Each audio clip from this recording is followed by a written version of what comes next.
In this mini lecture, we're going to talk about elastic forces.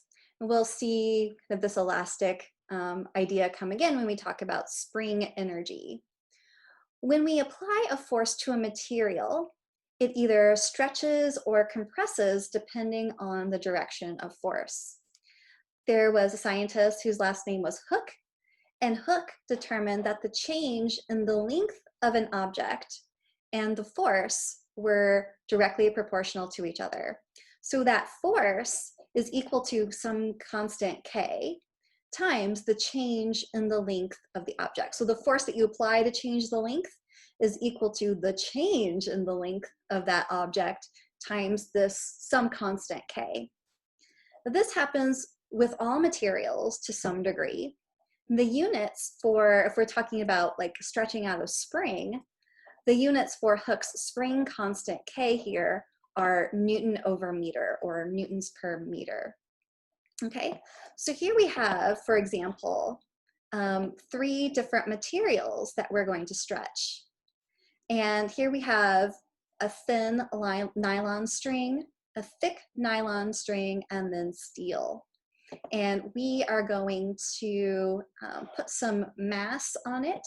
This mass has some weight that is constant, and we're going to put that same mass on all 3 of these materials and see how much they stretch. So we're going to call L sub 0 the original length of this material. Okay, and that's what you see here in yellow. So when we put the mass on here, then our thin nylon string gets stretched by this distance that we're calling delta L. That's the change in length after you've put on that mass.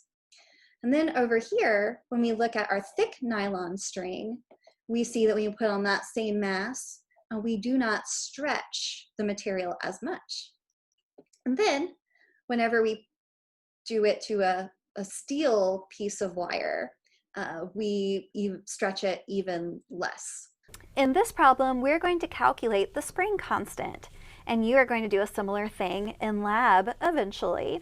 So what we have right now is a spring that's hung vertically, and we place an object of mass m on the end of the spring, and we let it stretch out to a new equilibrium position. Equilibrium just means we're not moving, okay? And whenever we put the mass on the spring, we stretch the spring a distance d from where it was originally. So we're looking at this difference in the stretchiness of the spring here. So this distance d is what we're looking at compared to our original spring. How much did we stretch it when we put that mass on? So with this information, we're going to find the value of the spring constant K. What is the spring constant? If we are displaced a distance of 2 centimeters and our mass is 0.55 kilograms. Okay, so the first thing I'm going to do though before we solve for what is the spring constant, let us draw a free body diagram of the mass. So here I have the mass. If I draw the free body diagram for the mass, I have its weight downward, its mass times gravity down toward the ground, and then I've got the spring force. That's the force that the spring is pulling up on our mass with, okay? And the spring force, the equation for the spring force is our coefficient, or our spring constant, times the distance that we stretch the spring. Here we've got the spring force pulling up on the mass. The spring wants to tug up on the mass, and we've got the weight of the object pulling down. So if we use Newton's second law in the vertical direction here, we have, let's use the green, the sum of all of our forces in the y direction is equal to the mass times the acceleration in the y direction. So we are sitting here at equilibrium. We're not moving once we let go and the mass has finally settled into a happy place. So this acceleration here is 0. We're just hanging the mass on. So our spring force is acting the positive direction. Our weight is acting toward the ground.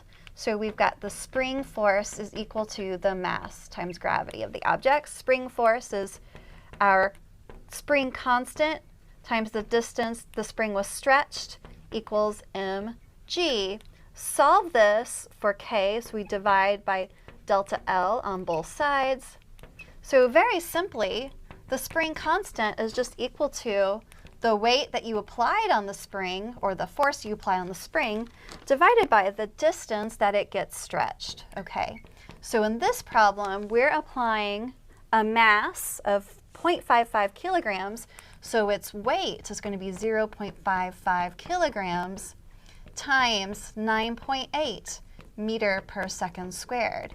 And then we divide it by the distance that we stretched the spring whenever we hung on the mass, and that distance was 2 centimeters. We want to get it in meters because we've got meters here in our problem.